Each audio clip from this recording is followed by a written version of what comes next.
ദാറുൽ ഹുദ Islamic സർവകലാശാല ദേശീയ കലോത്സവമായ സിബാക് 25-ന് തുടക്കമായി. പാണക്കാട് സയ്യിദ് മുനവർ അലി ശിഹാബ് തങ്ങൾ ഉദ്ഘാടനം ചെയ്തു.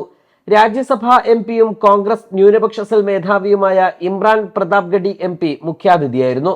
വർഗീയ വിഷം തുപ്പുന്ന മഹാരാഷ്ട്രയിലെ ഒരു മന്ത്രി കഴിഞ്ഞ ദിവസം പറയുകയുണ്ടായി, Keralam mini പാകിസ്ഥാനാണെന്ന്.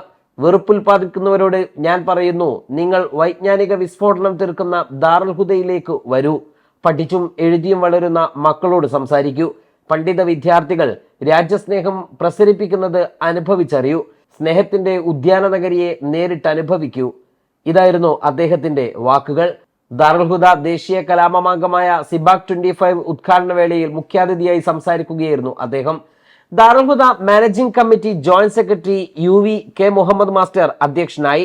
Karnataka PCC general secretary DK Prijosh, KPCC ന്യൂനപക്ഷ cell chairman TM Zakir Hussain, SKSSF ദേശീയ general secretary Aslam Faizy, Tirurangadi municipal chairman KP Muhammad Kutty, MSF ദേശീയ അധ്യക്ഷൻ അഹമ്മദ് സാജു തുടങ്ങിയവർ സംസാരിച്ചു. ജനുവരി 6-ന് സമാപിക്കുന്ന സിബാക് ദേശീയ കലോത്സവത്തിൽ ദാറുൽ ഹുദയുടെ 25-ലധികം സംസ്ഥാനങ്ങളിൽ നിന്നായി 2000-ഓളം മത്സരാർത്ഥികൾ അണിനിരക്കും.